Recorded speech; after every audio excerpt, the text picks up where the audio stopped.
Hello guys, आप देख रहे हैं मैथ वाला कैरियर यूट्यूब चैनल। आज हम लाए हुए हैं कक्षा 10वीं हाई स्कूल मुख्य परीक्षा 2026 बेसिक गणित सेट ए का संपूर्ण हल। इसके द्वारा आपके द्वारा किया हुआ पेपर का मिलान बड़े आसानी से आप कर सकते हैं। ये रहा आपका सेट ए। अब सेट ए का जो हल है वो हम आपको बता रहे हैं। देखें, पहला प्रश्न है, सही विकल्प चुनकर लिखिए। इसमें रैखिक बहुपद ए एक्स प्लस बी का शून्य ज्ञात करना है, तो इसका आंसर है -b बटे किन्हीं दो सहअवाच्य संख्याओं का HCF ये 1 होता है। द्विघात समीकरण का विविध कर का मान b² - 4ac, यानी कि इसका आंसर ए है। y अक्ष पर स्थित किसी बिंदु के निर्देशांक, इसका आंसर सी है। सी यानी कि ब्रैकेट 0 2 इसका आंसर है। साइन 30 का मान जो है 1/2 यानी आंसर ए है। बाह्य बिंदु से वृत्त पर खींची गई स्पर्श रेखाओं की संख्या जो है 2 होती है, इसका आंसर बी है। इस प्रकार से क्वेश्चन नंबर 2 कंप्लीट होता है। प्रश्न संख्या 2 रिक्त स्थान की पूर्ति कीजिए। प्रश्न संख्या 1, त्रिघात बहुपद के शून्य की अधिकतम संख्या 3 होती है। क्या होती है? 3। और दूसरा प्रश्न है AP - 3 1/2 तो का सार्वंतर कितना है? तो इसको देखने के लिए हम सबसे पहले -1/2 में से -3 को घटाएंगे, तो ये आ जाएगा 2 सही 1/2 यानी 5/2 भी इसका आंसर सही है। अब आता है, विभिन्न आमाप वाले सभी वृत्त होते हैं, समरूप होते हैं। इसके बाद प्रश्न संख्या 4, वृत्त की स्पर्श रेखा स्पर्श बिंदु से होकर जाने वाली त्रिज्या पर होती है, इसका आंसर आएगा लंब। नेक्स्ट प्रश्न है, निश्चित संख्या निश्चित घटना की प्रायिकता होती है, तो निश्चित घटना की प्रायिकता 1 होती है। निश्चित घटना की प्रायिकता 1 होती है। किसी बिंदु की अक्ष से दूरी को उस बिंदु की कोटि कहते हैं, तो यहाँ पर किसी बिंदु की x अक्ष से दूरी को उस बिंदु की कोटि कहते हैं। तो इस प्रकार से यहाँ पर हम समरूप भरेंगे। इसमें इस वाले खाली स्थान में हम यहाँ पर लंब भरेंगे। निश्चित घटना की प्रायिकता 1 होती है। किसी बिंदु की x अक्ष से दूरी को हम कोटि बोलते हैं, x भरेंगे। इस प्रकार से प्रश्न संख्या 2 कंप्लीट हो जाता है। प्रश्न संख्या 3, निम्नलिखित में सत्य असत्य लिखिए। पहला प्रश्न, यदि द्विघात बहुपद ax² + bx + c के शून्यक अल्फा और बीटा हैं, तो अल्फा + बीटा = c/a, यह सत्य है। दूसरा प्रश्न, सभी समरूप त्रिभुज सदैव सर्वांगसम होते हैं, यह सेकंड क्वेश्चन असत्य है। थर्ड का आंसर आएगा सत्य और चौथे का आंसर आएगा सत्य। पांचवा जो होगा इसका आंसर है असत्य और छठवां इसका आंसर है सत्य। तो इस प्रकार से पहला सत्य, दूसरा असत्य, तीसरा सत्य, चौथा सत्य, पांचवा असत्य और छठवां सत्य। इस प्रकार से पहला और पांचवा असत्य है, बाकी सब सत्य है। इस प्रकार से यह प्रश्न नंबर 3 पूरा हो जाता है।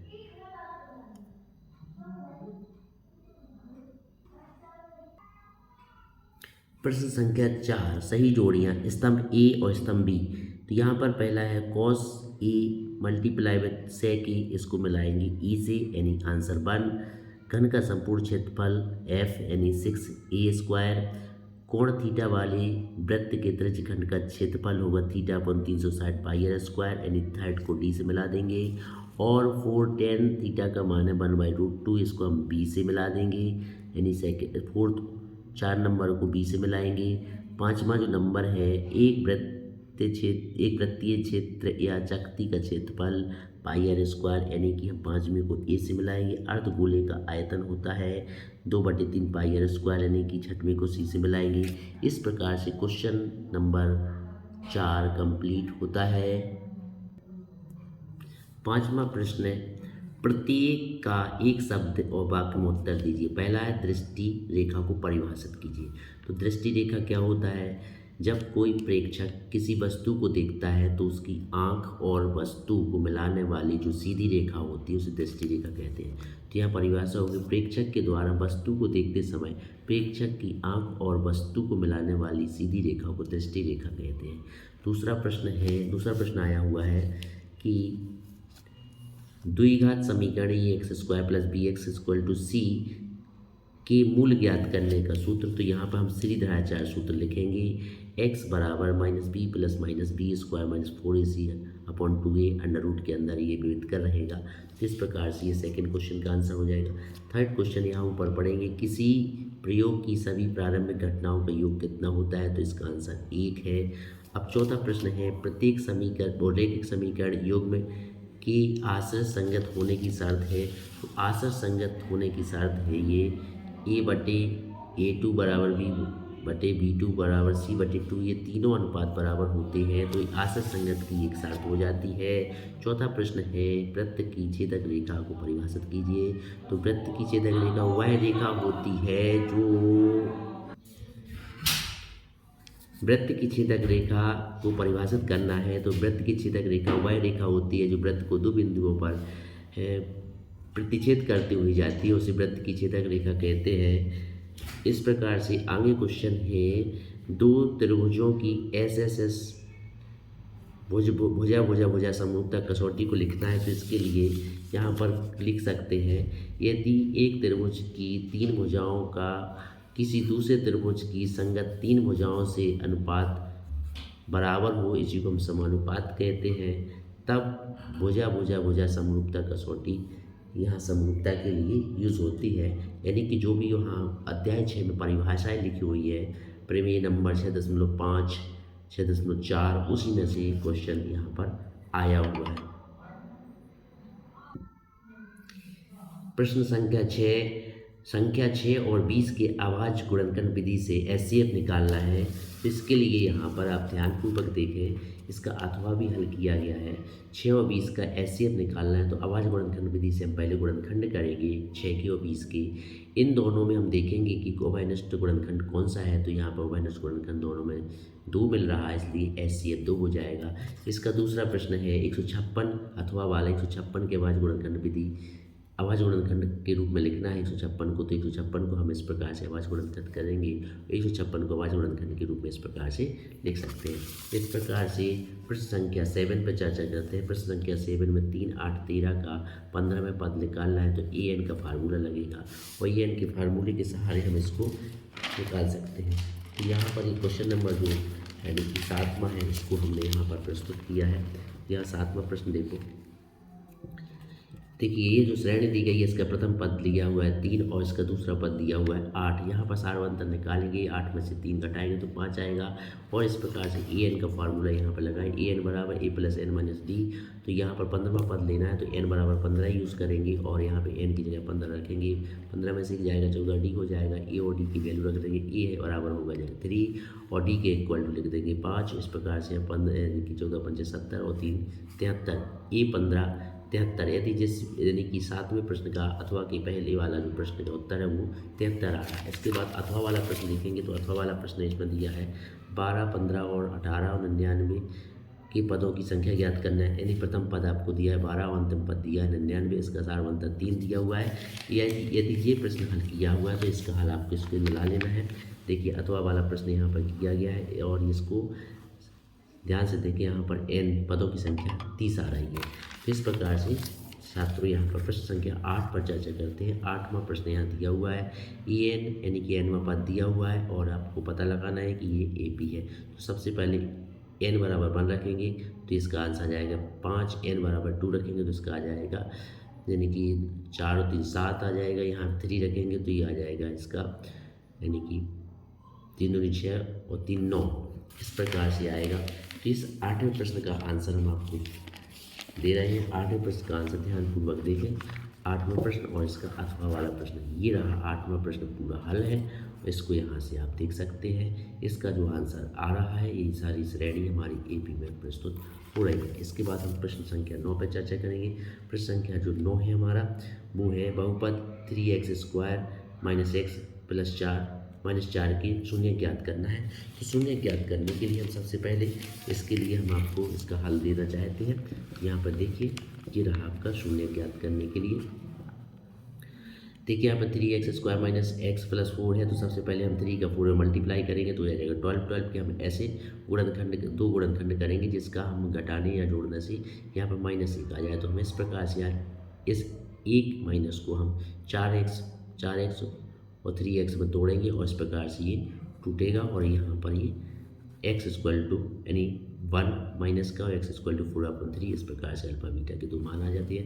क्वेश्चन नंबर 9 का आंसर ये आ जाता है। अथवा वाला जी आपने किया हुआ है तो आप देख सकते हैं कि यानी कि शून्य को कई योग 4 दिया है, गुणन दिया हुआ है 1। ये बहुपद की रचना करने बहुपद की रचना करने का सूत्र है। यहाँ पर अल्फा + बीटा 4 रख दीजिए, अल्फा इंटू बीटा 1 रख दीजिए और इस प्रकार से x² - 4x इसका आंसर हो जाता है। इस प्रकार से क्वेश्चन नंबर 9 हो जाता है। क्वेश्चन नंबर 9 के बाद हम आपको ले चलते हैं क्वेश्चन नंबर 10 की। क्वेश्चन नंबर 10 रहा अनुपात a/a2 b1/b2 c1/2 की तुलना करना है और बताना है कि यह रेखिक जो हमारे समीकरण है ये संगत है कि असंगत है। संगत होगा यदि यह अद्वितीय हल रखेगा, असंगत होगा यदि ये कोई हल नहीं रखेगा। तो इस प्रकार से हम इनके अनुपातों की तुलना करेंगे और बताएंगे। दूसरा क्वेश्चन इसमें दिया हुआ है रेखिक बहुपद योग में x + y = 5 और 2x - 7 की हल ज्ञात कीजिए। इन दोनों प्रश्नों को हल करके हम लाए हुए हैं, इनको ध्यानपूर्वक देखें। पहला जो अथवा के पहले वाला प्रश्न है वो रहा ये 10 नंबर क्वेश्चन है। अथवा के पहले वाला जो हल है हमने यहाँ पर अनुपात निकाला हुआ है a1/a2 1/2 और b1/b2 1/-2। तो यहाँ पर देखिए ये दोनों मान बराबर नहीं है यानी कि ये अद्वितीय हल की शर्त है और इस प्रकार से ये संगत आ जाएगा। यदि अथवा का हल किया हुआ है प्रश्न तो इन दोनों समीकरणों को लिखेंगे, विलोपन विधि से हल कर देंगे और x हमको यहाँ पर 4 मिलेगा, y हमें 1 मिलेगा। तो दोस्तों इस प्रकार से 10 नंबर का क्वेश्चन हल हो जाता है। अब आते हैं 11 नंबर के क्वेश्चन में। यहाँ पर दिया हुआ है 10a = 4/3, तो साइन a की वैल्यू निकालना है। देखिए 11 का दूसरा अथवा वाला क्वेश्चन है, ध्यानपूर्वक देखिए। साइन 60 × cos 30 + साइन 30 × cos 60 दिया हुआ है। या तो आपने ये हल किया होगा, ये वाला हल किया होगा, दोनों का।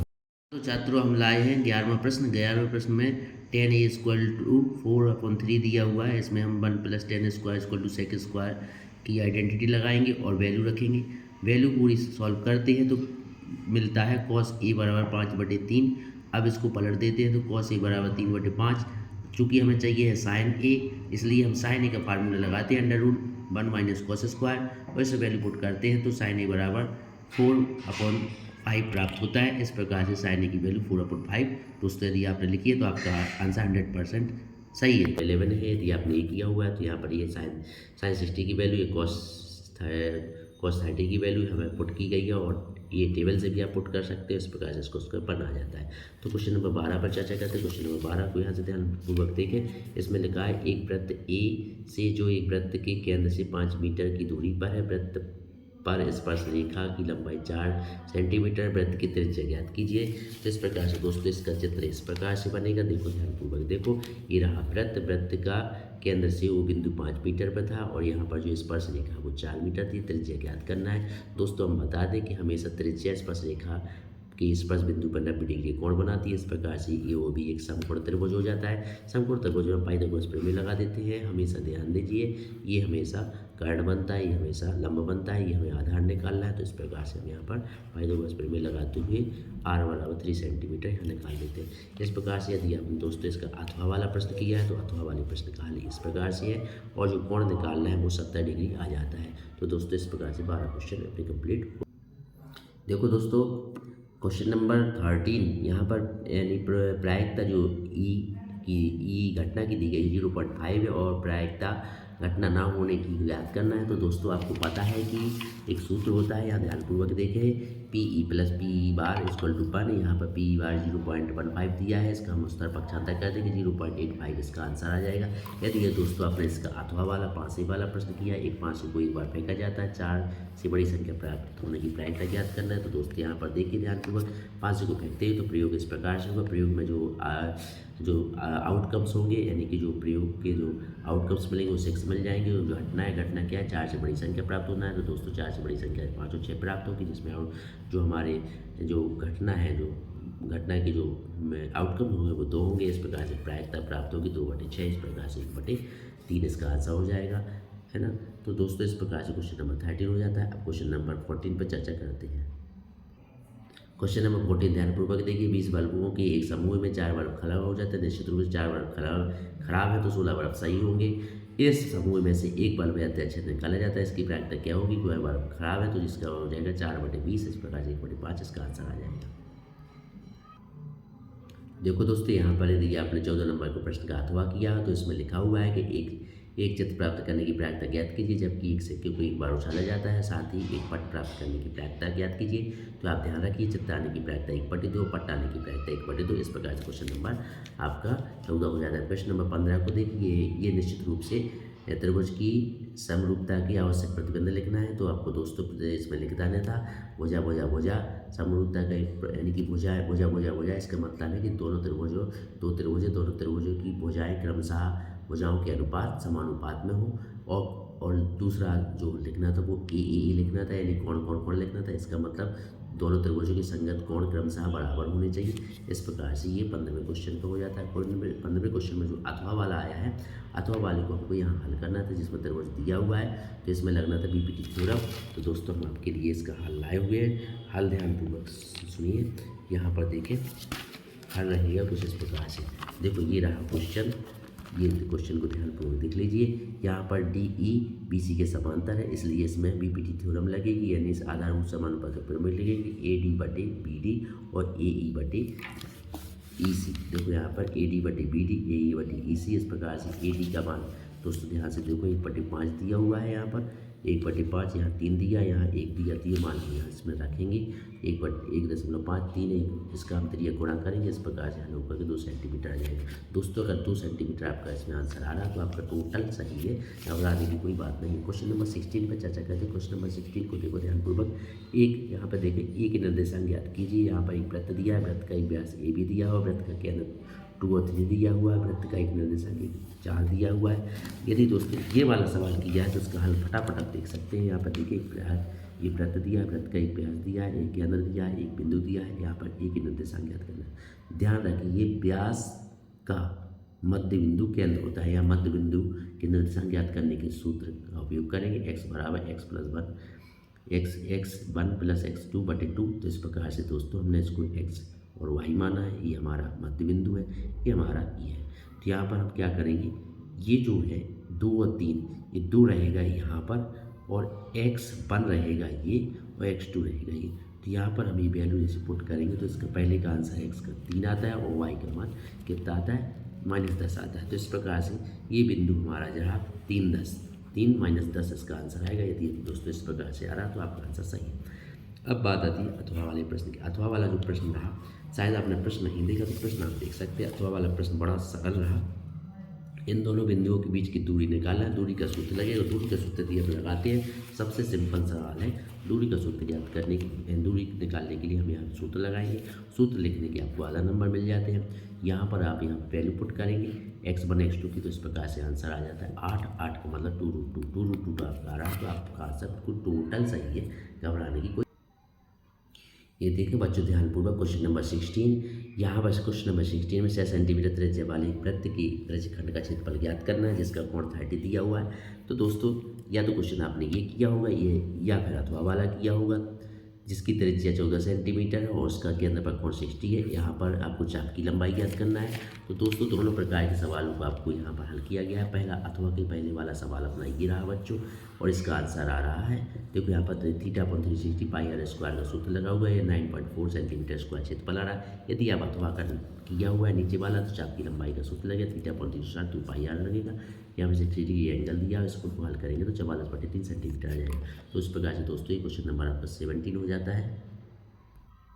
क्वेश्चन नंबर 18 को ध्यानपूर्वक देखिए। यहाँ पर दिया है SCF 306,657 = 9। इसका मतलब है 2 संख्याएं हैं। इन दोनों संख्याओं का SCF आपको दिया हुआ है 9 और LCM आपको ज्ञात करना है उन्हीं संख्याओं का, तो निश्चित रूप से आपने या तो ये क्वेश्चन किया होगा या नीचे वाला आपने एलसीएम निकाला होगा।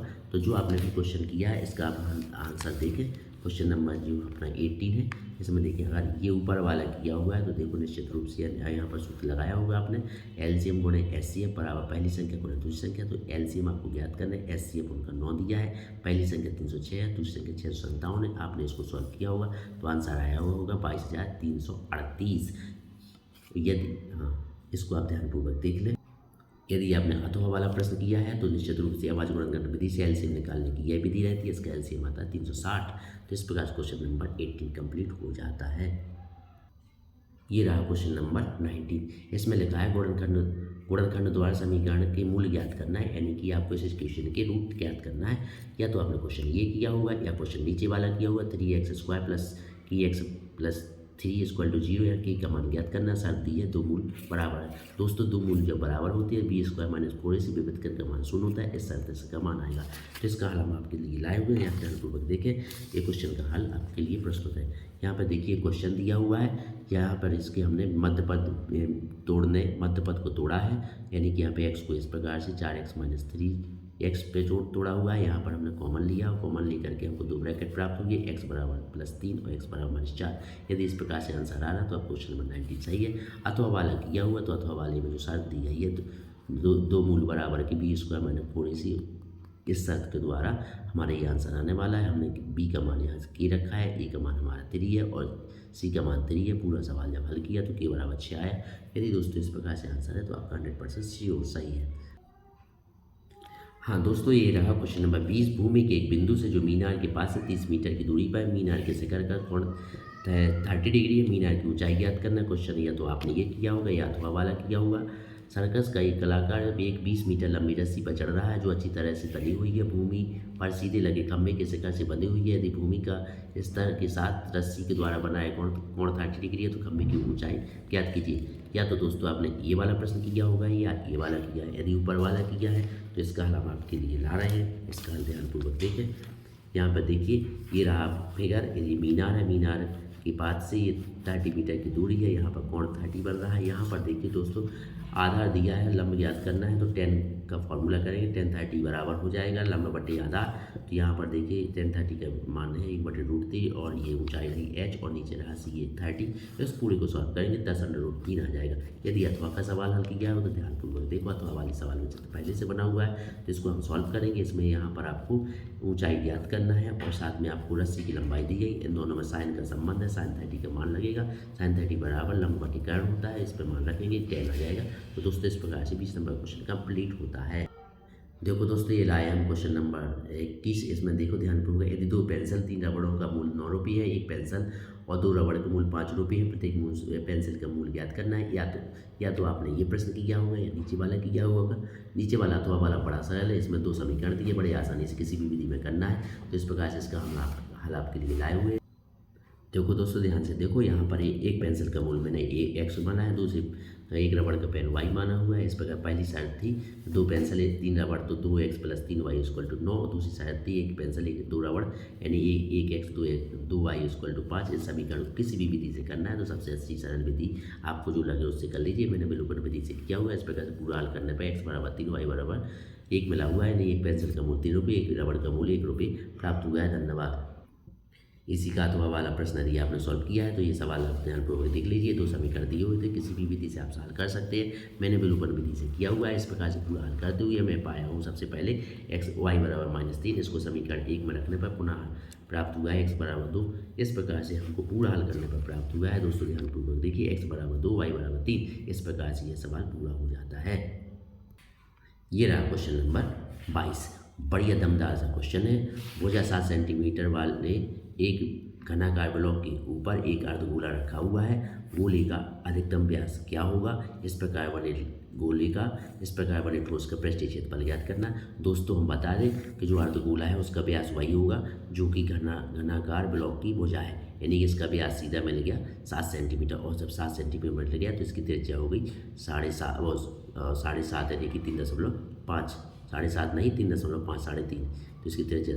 इस प्रकार यहाँ पर या तो आपने ये हल किया होगा या नीचे वाला किया होगा। ध्यानपूर्वक देखो, नीचे वाला अथवा वाला एक ठोस खिलौना एक अर्धगोले के आकार का है जिस पर एक लंबवृत्तीय शंकु अध्यारोपित है और इस प्रकार से यहाँ पर शंकु की ऊंचाई 2 सेंटीमीटर है और व्यास दिया है 4 सेंटीमीटर। तो त्रिज्या हो जाएगी 2।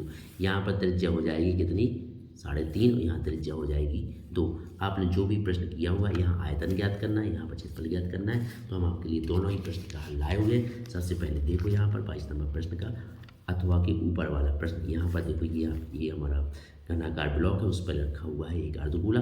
यहाँ पर जो व्यास है वो 7 सेंटीमीटर है तो त्रिज्या होगी 3.5। इस प्रकार से खिलौने में 2 चित्र बने होंगे, दोनों का क्षेत्रफल ज्ञात करना है। तो पहले हमने 5 फलकों का क्षेत्रफल निकाला है, एक घन का और उसके ऊपर गोला रखा हुआ है तो गोले का निकाल दिया अर्धगोले का क्षेत्रफल। इस प्रकार से 5 गुणा भुजा प्रकार 2 + 2 पाई आर स्क्वायर। इसमें वैल्यू भी ऐसी रखते हैं, मान रखते हैं तो 553 आ जाता है। यदि आपका ये आंसर आता है तो आपका आंसर सही है, नहीं आता है तो आपका पे गलत है। यहाँ पर देखते हैं अगला क्वेश्चन है दूसरा चित्र अथवा वाला यदि किया हुआ है तो ये देखिए अर्धगोला, उसके ऊपर शंकु रखा है, शंकु की ऊंचाई 2 सेंटीमीटर, इसका जो व्यास दिया हुआ है अर्धगोले का वो 4 है, इसकी त्रिज्या हो जाएगी 2। इस प्रकार से ये भी आयतन ज्ञात करना है तो दोनों के आयतन जोड़ना पड़ेंगे। शंकु का आयतन 1/3 पाई आर स्क्वायर और अर्धगोले का आयतन 2/3 पाई आर क्यूब होता है। इसमें मान रखते हैं, हल करते हैं, जाता है 776/7 सेंटीमीटर प्रकार 3। इस प्रकार से दोस्तों इस प्रकार का हल हो जाता है। ये देखो दोस्तों, ये रहा 23 नंबर का प्रश्न, सबसे शानदार प्रश्न है। ये प्रश्न सबसे बनना ही चाहिए। ये रहा सांख्यिकी से संबंधित संबंध। पहला आया है प्रश्न, देखिए अथवा के ऊपर वाला आपको माध्य ज्ञात करना है। तो माध्य तो बच्चों आपने पढ़ा ही होगा, यदि आपने नहीं पढ़ा है तो कोई चिंता करने की बात नहीं है। एक प्रश्न और आया हुआ है जो कि बहुत शानदार है, बहुलक का। दोस्तों ये तो हम पहले से ही बता रहे थे क्लासों में, बहुलक तो आएगा ही, वो ही आया है। तो ये बहुत अच्छा प्रश्न आ गया है। बहुलक सबसे सरल है। तो दोस्तों आपने जो भी किया हो, सबसे पहले हम आपको अथवा के पहले वाला माध्य वाला सवाल बताते हैं। देखिए माध्य में वर्ग अंतराल लिखते हैं, वहाँ पर या आवृत्ति लिखते हैं। वर्ग अंतराल का हम वर्ग चिन्ह निकालते हैं, वर्ग चिन्ह जैसे निकालते हैं, दोनों को जोड़कर 2 का भाग लगाते हैं, दोनों को जोड़कर 2 का भाग लगाते हैं, एक्स निकल आता है।